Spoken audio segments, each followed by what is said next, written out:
personal foul. That was absolutely ridiculous. The Boston Bruins have won the Stanley Cup. Up on down. Here comes a 1-2 pitch. Red Sox win the World Series. I don't know. It's tough. Tom's up there, man.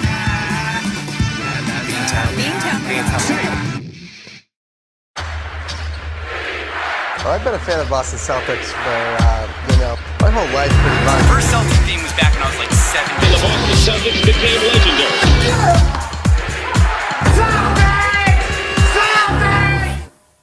What is going on, you guys? It is your boy, Just Almeida here on YouTube and on Beantown Takes, and today we are reacting to a Celtics video. I need to see Cavaliers versus Celtics in the playoffs, plus other NBA thoughts. We're not going to react to the other NBA news. We're just going to be strictly focusing on the Celtics here. We're going to react to need to see Cavaliers versus Celtics in the playoffs from Unger to the Max. If you guys haven't seen before, I have collabed with him in the past with the two Celtics games that just previously happened, the one that we attended and then the one that he actually attended as well, with the Celtics winning to overtime, and Grant Williams missed those two free throws to win the game for us. See what he has to say. I'm assuming he's gonna mention my name in the video as well, the fact that he's talking Celtics, so we'll see. Leave a thumbs up if you guys enjoyed these videos. Subscribe now if you guys are new. You guys know what to do. Go check out our website. Links in the description down below. And without further ado, let's hop straight into this video.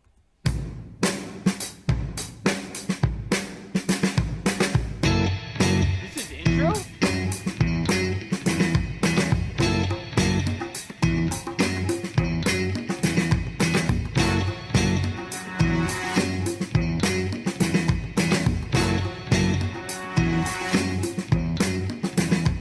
Damn.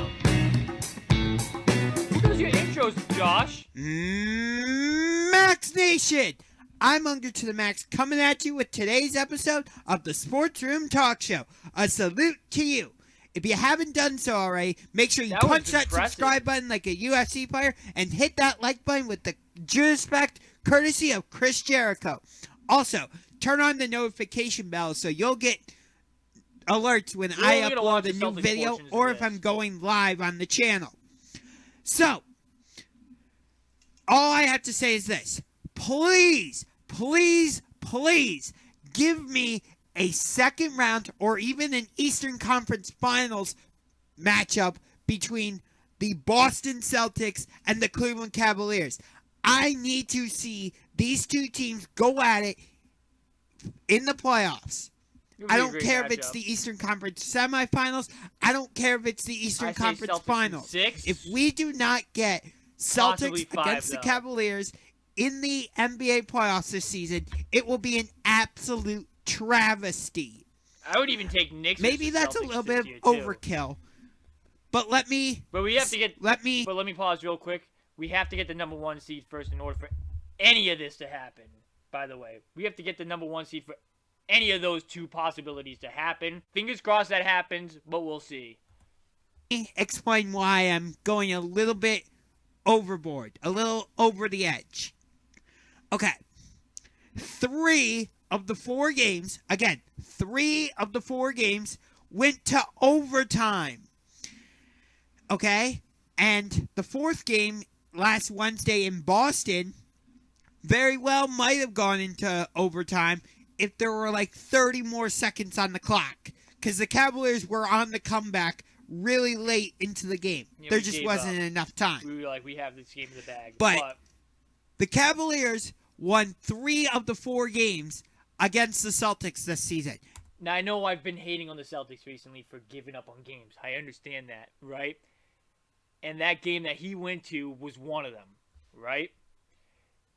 But I'm going to give them a little bit of slack, all right? Especially that Cleveland game, I'm going to give them a little bit of slack. No Tatum, no Rob Williams, no Al Horford. But let's just say, in perspective, no Tatum, no Al Horford. Those two guys that are playing in that game, I hate to say it, Unger, but the Celtics would have pulled off that game. They would have pulled off. Yes, let me say that again. This season, the Cleveland Cavaliers went 3-1 against the defending Eastern Conference champions, the Boston Celtics. Think about that for a second. Like, Like, it's as bad one as thing that to game just was, win a season series against that last one against the Cleveland, Detroit still, Pistons. no Jason or Tatum and no Al Horford. You when went we to sweep the overtime. Houston I mean, Rockets. But still pretty good. we won the but season we series won the game. against We shouldn't have Jason choked that Tatum, 14-point lead Jaylen or Brown, whatever it was. Marcus Smart, Al Horford, Grant Williams, who said he was going to make both free throws and then he proceeded to miss both. Yeah, we won the season series against the Celtics, the team that pushed the Golden State Warriors to 6 games in the NBA Finals last season. A team that early on looked like they were going to just run away with the Eastern Conference and plow their way to the NBA Finals again. A team that early on had the leading MVP candidate, Jason Tatum. Of course, now the MVP race is down to 3 people. Nikola Jokic of the Denver Nuggets, Giannis Antetokounmpo of the Milwaukee Bucks, and Joel Embiid of the Philadelphia 76ers. Yeah. I'll get back to Celtics Cavaliers in a minute, but I just have a quick... I said it on opening night, Tatum for MVP, right? That take was going well for a while. And then it just dipped. That dipped a little bit. That take dipped a little bit, but it was a good run. Quick question. Why are De'Aaron Fox and Donovan Mitchell not being included in the MVP discussion? I get it. Nikola Jokic, 2-time MVP, and the Nuggets have the number 1 record in the Western Conference. Giannis Antetokounmpo won Finals MVP a couple years ago, and the Bucks have the number 1 seed in the Eastern Conference playoffs right now, or Eastern Conference standings, I should say. And Joel Embiid is just putting up ridiculous numbers, and the Philadelphia 76ers are the number... Let me explain that real quick. Because the 3 candidates, Embiid, Joker, and Giannis, they're all in the top 3 seeds of their conference. So realistically, if you were to ask me, my top 5 right now would be Joker, Giannis, Embiid, Tatum, Ja Morant before he had all of his incidents, but that's out of the water. People are going to say Luka Doncic, but, I mean, they're the 8th seed. I really don't understand people giving an 8th seed player props or whatever. Like, I don't understand it at all, but those would be my first 4 that I would start with. Then we can have a conversation for, like, the 5th one or whatever. But I'm going to say this. He just said De'Aaron Fox. That's a good take, though. Why isn't De'Aaron Fox getting the respect that he deserves? They went from becoming like one of the worst teams in the NBA last season to the second best team in the Western Conference this year. Hashtag give Fox his respect. 3 seed in the Eastern Conference standings or playoffs, however you want to say it. At this point, I think they're kind of interchangeable this late in the season. So just roll with me on that. But let me ask you an honest question. Did you really think the Sacramento Kings were going to be the number 3 seed in the Western Conference, on the verge of maybe jumping past the Memphis Grizzlies? When we got Donovan Mitchell, I said, okay, there's a number of contenders in the East, because I thought Milwaukee, Boston, Philadelphia, Brooklyn, before they traded Kyrie and Kevin Durant. I considered Toronto to be a contender. Atlanta. Miami. I said Cavaliers I wasn't sure where the Cavaliers were going to fit, but I did not think we would be top 6, let alone top 5. And yet, think about this. The Sacramento Kings are the number 3 seed in the West, and the Cavs are the number 4 seed in the East. I'll look up the exact standings right now. Cavaliers are 7 games behind the first place Milwaukee Bucks in the Eastern Conference standings. Bucks are number 1 at 47 and 18. Celtics are number 2 at 45 and 21. 76ers are 3rd in the East at 43 and 22. And then the Cavaliers are 4th at 41. All right. Those are outdated. Tonight and Friday are the season. But anyway, so we've got the Bucks in first at 47 and 18. The Celtics in second at 45 and 21. All right, let me go Sixers in third at 43 and 22. He brings up Celtics again. Thank you very much. I want to see those two teams go at it. But to get back to my main point, I need to see the Boston Celtics and I need to see the Boston Celtics and the Cleveland Cavaliers square off in the playoffs. I don't care if it's the Eastern Conference semifinals. I don't care if it's the Eastern Conference finals. I wish they could meet in the NBA finals. That would be so funny, though. That would be so funny now thinking about it. Him and I just going back and forth at it during the playoffs. That would be hilarious. Just like the time when me and Mike went to the wild card game, someone was going to be leaving sad, and the other person was going to be leaving laughing at the other dude's face. That would be hilarious. I'm not going to lie. Finals, but the NBA playoffs are not like the WNBA playoffs. Because in the WNBA playoffs, you could get two Western Conference teams playing each other in the championship. We had that a couple years ago when the LA Sparks faced the Minnesota Lynx. And it went the full 5 games, and the series was terrific. The only change I would make to the WNBA playoffs is that I would make the series go 7 games and not just end at 5. I think it would add a little more excitement to it, which the WNBA schedule got released today. I cannot wait for the New York Liberty at the Seattle Storm. That is going to be Breanna Stewart's first game back in Seattle since signing with the New York Liberty. I think that game is going to be fantastic. You've got the game when the Liberty take on the defending champion Las Vegas Aces. The Aces added Candace Parker. They're the defending WNBA champions. Though he covers the WNBA also. Damn. New York has Sabrina Ionescu. They go out and they add Courtney Vandersloot, I believe. They add Breanna Stewart, so they're a super team. That could be a potential WNBA finals. And if that's the case, I don't want that series to end in 5 games. I would love to see that series go the full 7 games. So that would be that's my main gripe. But anyway, yeah, I would love it if somehow the Cavs and Celtics could meet, not just in the Eastern Conference Finals, but the NBA Finals. But again, I understand that that's not how it works, because the NBA Finals is Eastern Conference against Western Conference. But, again, 3 of the 4 games between the Celtics and Cavaliers went to overtime, with Cleveland winning 3 of those. And even though we didn't sweep the Celtics, which, by the way, shout out to my man Jesse Almeida. It was great working with you last week. I had a lot of fun. I had a lot of fun interacting with you in your live stream during the Celtics Cavaliers game. And your logo's weird. You have the Unger to the, and then you have the underline right here. Then you have the Max. So I keep thinking your name's Max.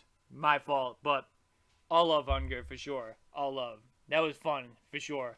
For people who thought it was Cap on his channel that I was holding that Sour Patch Kids box, here's the box right here. So it's empty now because I ate the rest of them. But yeah, shout out to Unger. W Unger in the chat. On the train ride home, being in your live chat and talking with you and doing a little bit of trash talking. But I have nothing but respect for the Celtics.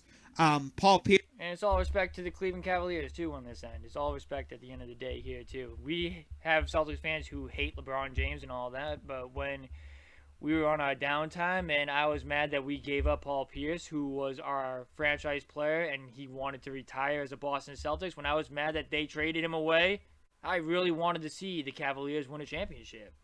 Really, really wanted to see it. Especially when LeBron returned to Cleveland.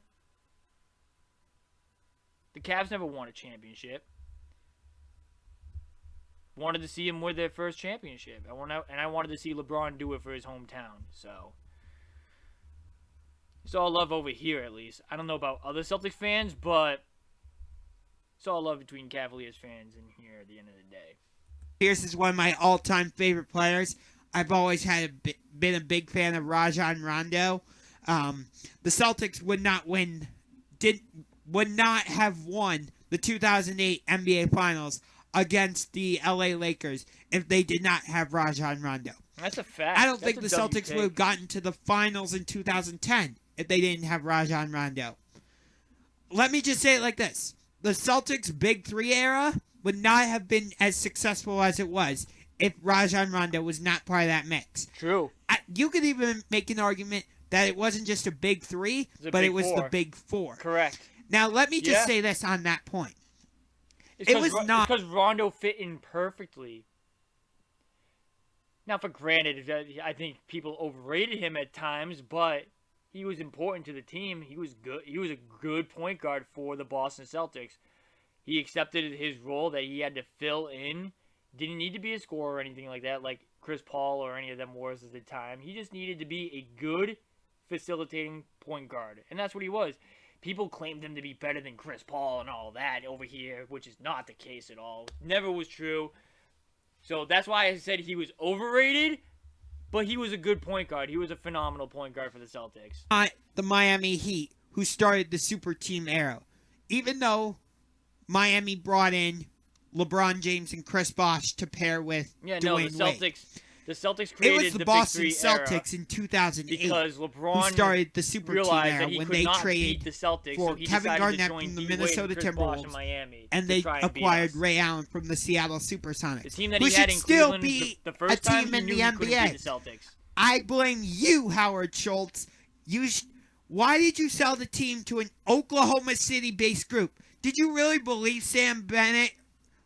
Or I believe his name's Sam Bennett, but whoever the owner of the Thunder is, actually let me look it up so I know I'm not talking out of my ass here. Give me a sec. Clay Bennett. I was almost right.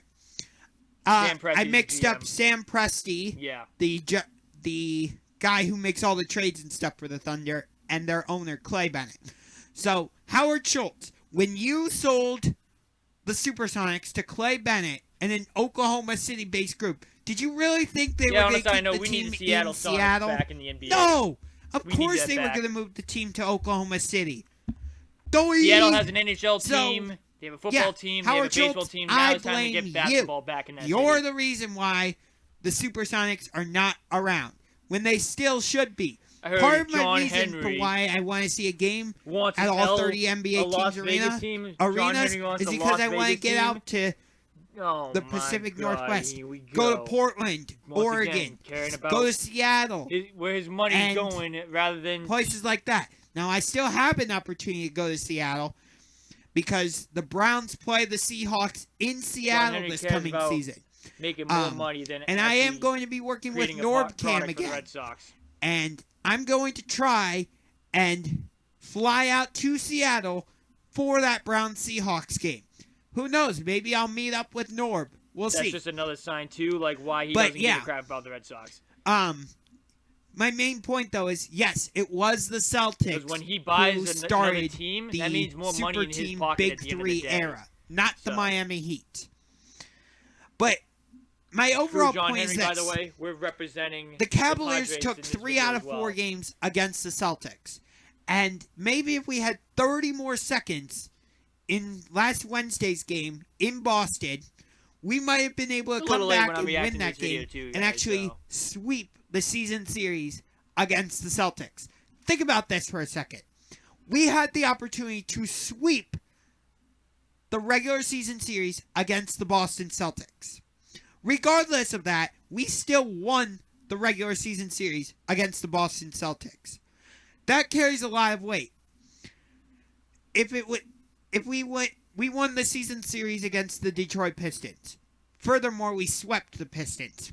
Okay, we swept a division foe. Okay, big whoop. Like, we're most likely going to sweep the Houston Rockets. Big deal. Charlotte. You know, we have an opportunity to win the season series against the Charlotte Hornets. Okay, big deal. Did not mean to but say that. We won the season series against the Boston Celtics, the defending Eastern Conference champions. I was just thinking of That's teams that are trash. And next Wednesday, on March 15th, we have the opportunity to win the season series against the Philadelphia 76ers. That would also be giant. Mm-hmm. Here's the bad part of it, though, which is we'll be playing the 76ers on the second night of a back-to-back after being Celtics, in the Hornets' nest in Charlotte the night before. Charlotte shouldn't give us too many problems because they don't have LaMelo Ball. It looks like he's done talking Celtics. So that's going to do it for this video here. Shout out to Unger to the max. I'll leave his stuff in the description down below. Go shoot him a foul. Tell him your boy Jesse sent you here. Tell him your boy Jesse sent you here. If you guys enjoyed this video, leave a thumbs up if you guys enjoyed. Subscribe now if you guys are new. You guys know what to do. Go check out my website. Links in the description down below. Would I like to see Cavs versus Celtics in the playoffs? Yeah, I would. Absolutely, I would. I don't think it's going 7 games, however. I would think Celtics win that in 6 or 5. I don't think you sweep them. I'm going to give the Cavs respect. I'm going to give them a win at least. But I think you win it in 5 or 6. I think Celtics win that series in 5 or 6. And I would think that they would meet them in the semifinals. Because the reason why I'm saying that is because if you're not the #1 seed, then you're most likely not going to see them at all. So that's going to do it for this video. It's been your boy Jesse, and I'll see you guys in the next video. Later, guys.